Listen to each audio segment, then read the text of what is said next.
Yeah. Hey, Colin, it's Rowan from Silver Tiger Media. How are you? Good, man. How are you? Excellent, thank you. It's great to speak with you. Thank you for your time. Yeah, no problem. Likewise.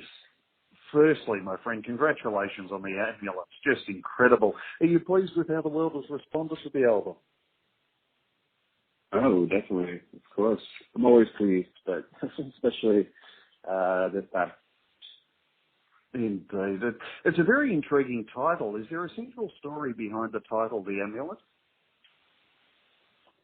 I don't know if there's a central story. It's probably more of an abstraction, just kind of a general overall feeling that we were getting as we were making the records. Kind of turbulent world times as we were making it. Feeling like making music, especially during the time of making that record, felt very protective. Felt very like it acted as our amulet through that process, and essentially kept us in like this very peaceful, positive mind state, and kind of felt like it was something we wanted to pass on to other people. At least it was just like the way we saw it, and hoped that it would have that kind of effect on other people. Oh, fantastic. And I understand it was ready around about a year before release. Is that accurate? Pretty close to that. It was definitely a long wait. We finished it in, I want to say, we were finished with the record in December 16. So, and it released like, I think something like 10 months later or something like that. 9 months later. So it definitely was like a long wait. But it was all, typical label band timing stuff that we needed to nail down, and it worked out great. Absolutely. And besides Anthony bringing a thesaurus along to writing sessions, obviously, did you have a different approach to this album? That's fucking hysterical. I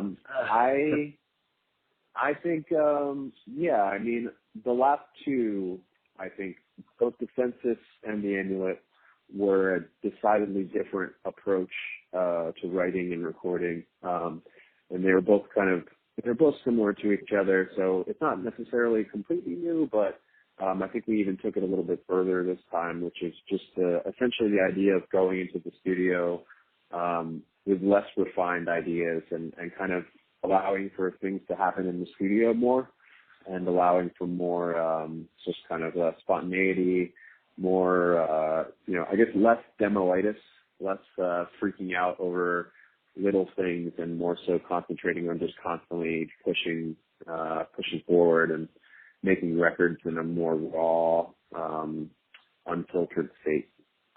Wow, I hadn't thought about that before. It came across to me as being slightly heavier, but now you say that, I think organic is the correct description. Yeah, thank you. Yeah. You released Lustration back in July last, a fantastic track and very well received at the time, a great response. The video is amazing. What's the story being portrayed in the video? I mean, why does Anthony just piss off with the baby and leave her there? I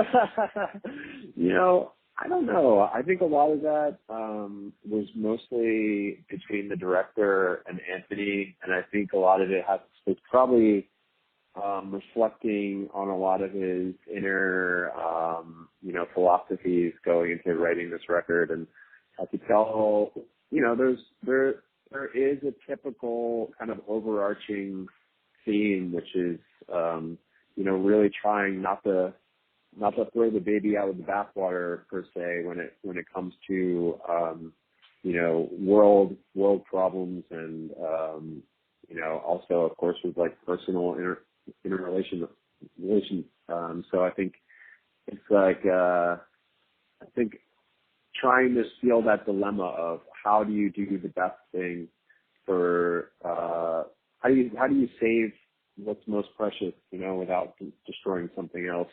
I think that seems like a concept that's come come up quite a bit in that album, and also just trying to feel maybe not so much just fighting hopelessness, but more so kind of giving into the idea of like accepting darkness and accepting down cycles in hopes of, you know, eventually there being an up cycle, but knowing that you have to go through that darkness first.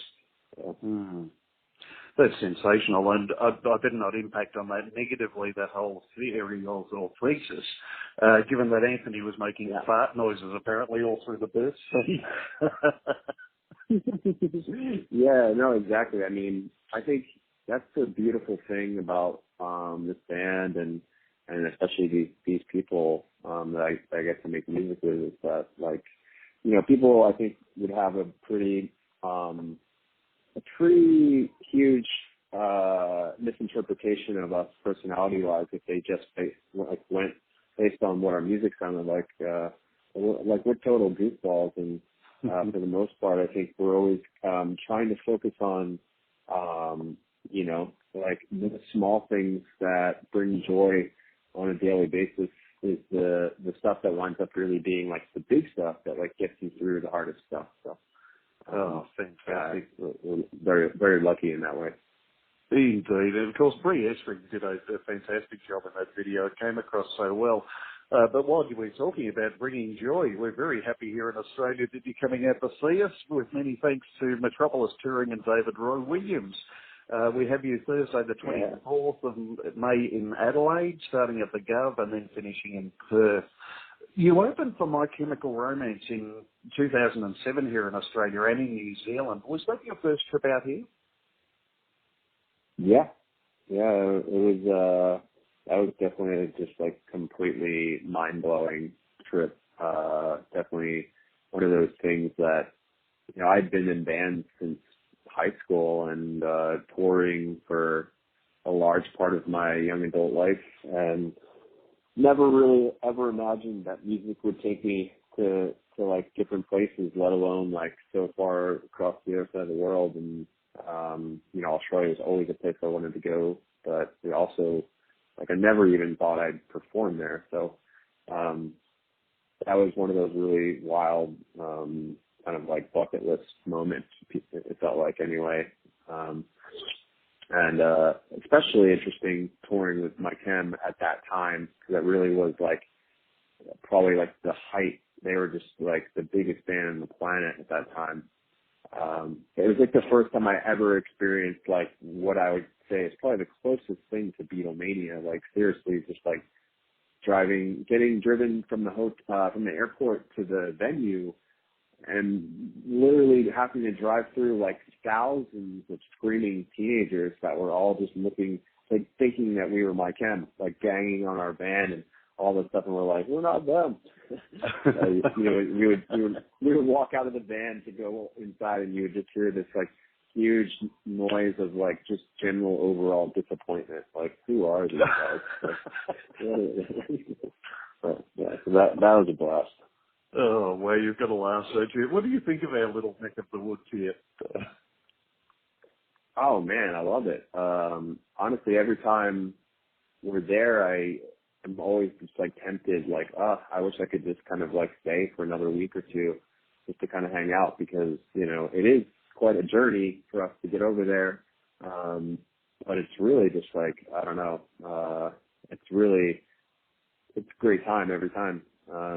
Great people, really awesome culture, really find like a lot of the cities to be extra beautiful as well. I think like Perth is the place I like just completely fell in love with the first time I was there. And it was just like, wow, it literally made my list of like cities I could see myself living in, you know, like I was like, I could totally live there. So yeah, I'm a big fan. Fantastic. It is a nice spot over there in Perth, nestled on the Swan River. We can't wait to see you here and celebrate your work again. You mentioned high school just a moment ago. Colin, you played with This Day Forward for many years. Where were you musically before that? You know, pretty all over the place. I think, I started in a very like classic rock kind of that was like the first stuff that really got me into music, like the Doors and Led Zeppelin and Hendrix and stuff like that. But I think like it was probably I was like 13 or so when my best friend at the time's older sister that I had a total crush on like played me this bootleg tape of a band called Pearl Jam, and like it totally blew my mind. So I was like I was into Pearl Jam as a very young person before they even put out their first album, and just kind of, fell in love with weird, dirty rock like Nirvana, all the quote unquote grunge bands, got me into playing music really young. But I think what really kick-started everything into a like making it happen. I'm going to play shows. I'm going to try to put out my own record. That kind of mentality came from punk rock, and that happened pretty directly after that grunge phase. I think I was listening to Eddie Vedder play. He went to a radio station and was playing like his favorite new music, and he played some Fugazi, and I was like, "What is this?" And so found Fugazi, found Discord, found like Minor Threat, and all of the whole like DC hardcore scene, and that just was like completely earth shattering, like realizing that people are self-recording and self-releasing and putting on their own shows and touring, out of like cars and like little like passenger vans, and realizing that there was this whole other subculture out there, in the community really, so that was something as a young, lost adolescent with, who felt like he didn't belong anywhere. Punk and hardcore was kind of like where I found like, this is like my mecca, So. Wow. While we're talking about communities and music, the first Unitarian church is where you had the last gig for this day forward. What was the significance of that venue? Did it mean a lot to you at the time? Oh God, yeah. I mean, that I probably saw like easily over 500 shows at that place. Wow. It was a little, yeah. I mean, it was just a little basement of a church in Philly, but the people that booked it really made a name for themselves in the Philly scene, and that slowly became just one of their venues that they booked. Eventually, they opened, bigger venues, and they went on to open, some really like staple places in Philly, and eventually that church was just like, I don't know, I was just there every week, multiple nights a week, for a few years, just going there to see like, I don't know, I mean, I can't even, between like Converge, Kid Dynamite, like, I don't know, every weird Discord band that I fell in love with as a little kid, like Blue Tip, like just any band you can think of that was in like the indie music punk hardcore scene would play there. So when we finally, I think the first time this Day Forward ever played there, it was to maybe 100 people or something. So it was like, a quarter full. But then when we played our last show there, it was like sold out to the max, and it felt like it felt like graduating high school, really. I mean, it felt like, it felt like we had done what we were supposed to do, because we were just little kids trying to emulate our favorite bands when we just started. And by the end of that band, I think, we had wound up being signed to Equal Vision. We had toured all over the country, performed with a lot of different people, and it, This Day Forward started as a joke in high school, so that joke and basically a thing that was just an excuse to hang out with my friends and express frustration is essentially how, there was a huge tie-in to Circa there. I mean, Circa would have never existed without This Day Forward. So, yeah, no, it's just wild when you really trace back the origins of everything. And the thing that started the motion of all with us was just, trying to hang out with people who understood you and like trying to express feelings of like alienation and anger and all this other stuff in some weird form of noise, you know, and you fast forward and you're like in your mid-30s and somehow that led you to here, and now you do it for a living and get to go all over the world. It's pretty weird. Oh, absolutely. And the experience you gathered from them was obviously phenomenal, had a huge impact on you. You met Brendan joined in 2002, this day forward. Is that when you guys first met, or did you already know each other? We had met briefly before that, just through mutual friends. The Florida hardcore scene was pretty, it felt very small. Everybody kind of knew each other, and he was friends with a lot of people connected to Eulogy Records, the label that put out a couple of the Stay Forward albums. And I think we met him at a Gainesville Fest somewhere down there, maybe like 6 months or so before he joined the band. And then we had a guitarist just kind of say he couldn't do it anymore, and he just was like really quick to, okay, I'll drive up to Pennsylvania and kind of sleep in my car for a couple of years and be with you guys. And that was kind of how it happened. Oh, wow. And then, of course, Circa Survive started not long after. And how would you describe Anthony at that time musically? Because historically, it appears to an outsider he was sort of searching for a home for his talents. But when you guys all started, you were so productive immediately. Yeah, I think that's pretty accurate. I mean, he was in a lot of bands throughout that time, and I certainly met him because of the Stay Forward as well. We were playing shows together, his band Audience of One, and the Stay Forward played constantly. We played together like almost every weekend for like a couple of years, and I think, at that time, you could tell he was frustrated as a young guy because, I think just dealing with like his parents and trying to find a way for it. Like he really wanted to tour, and he wasn't really. His parents tried to keep him on a pretty tight leash because he tended to get in a lot of trouble. So I think he was frustrated. He saw that all he wanted to do was play music. Like he was obviously obsessed already at that point. But eventually, as we all became like, adults and got our own freedoms, I think at that point, Audience One had ended.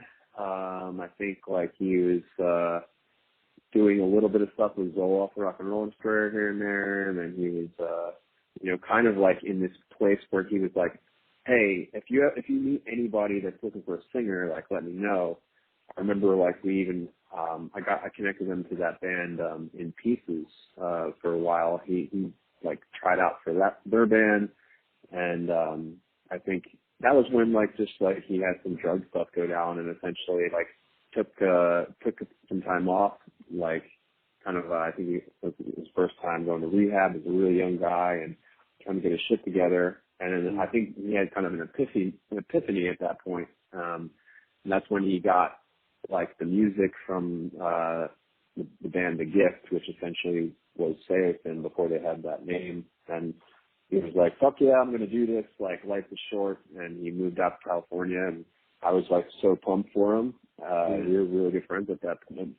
I thought it was going to be like, I thought they were going to be the next Nirvana, to be honest. I thought they were going to be like the biggest band in the world. And, just a little bit after that, I heard from him, and he was like, basically like, I want to quit. But he didn't say that until he was like, we were just like hanging out and jamming for like a week straight. And then, which I thought we were just doing for fun. And then he was like, hey, I think I'm going to quit. So we should make this into a real band. And I was like, huh? Like, oh, wow. Yeah, so that's kind of how it all started. It's very shocking. Oh, most certainly. But thank you for that rundown. I have wondered how the story actually went. But I can't believe we're out of time. There's so much I want to talk to you about. I'm a huge fan of Psycho Babble. I just get lost in the video for Fivefold Kiss. Love it. Thank you so much. Pleasure indeed. But look, we'll see you very, very soon. Thank you very much for coming out to see us again. It's going to be a real privilege to see you performing. Oh man, can't wait. Absolutely. Thank you very much for your time, Colin. We'll see you soon. Travel safely, my friend. All right, and you. Bye bye. Bye bye.